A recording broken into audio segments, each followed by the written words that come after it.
Omnibus Law RUU Cilaka ini menjauhkan semua itu. Jadi kami berjuang bersama-sama, tentu tidak hanya bicara kepentingan kaum buruh, tetapi adalah generasi muda ke depan yang tidak punya masa depan, apalagi eksploitasi terhadap tenaga dan manusianya luar biasa. Ya, tadi diterima oleh pihak Kementerian Tenaga Kerja melalui Dirjen Pengawas.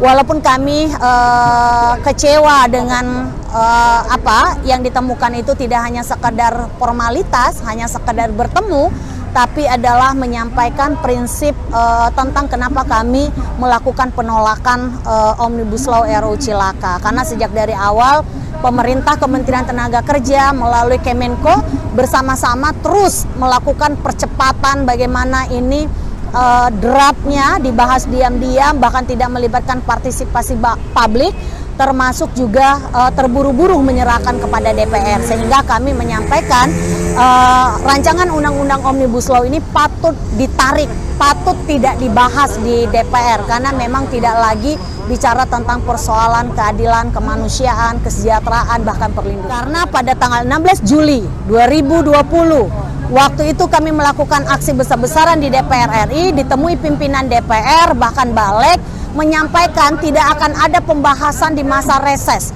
Tidak ada rapat dan sidang di masa reses. Tapi faktanya seminggu 2 kali dilakukan. Artinya bahwa kita meyakini bahwa pimpinan DPR dan bersama wakil-wakil rakyat lain tidak punya perspektif bagaimana keberpihakannya terhadap rakyat. Hari ini kami datang kembali untuk menagih janji wakil-wakil rakyat yang pada saat itu menyampaikan akan ada rapat pimpinan DPR dan kemudian akan menyampaikan hasilnya adalah di tanggal 14. Itu yang kemudian kenapa kami ke DPR untuk menagih janji wakil-wakil rakyat. Ketika wakil rakyat sudah tidak konsisten, apa yang diucapkan dengan apa yang dilakukan, tentu gerakan 14 Agustus ini tidak hanya di Jakarta, tetapi terjadi di 20 provinsi dan 20 kota melakukan aksi yang sama dengan tuntutan yang sama. Kita menyampaikan kepada pihak kepolisian agar ada wakil rakyat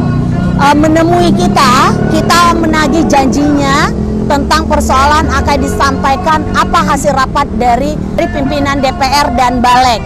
Nah, kita mau mendengarkan itu apa hasil dari pertemuan dari 16 Juli. Karena 16 Juli kemarin mereka bilang di masa reses tidak ada sidang, tidak ada rapat. Tapi faktanya rapat dan sidang itu terus berjalan.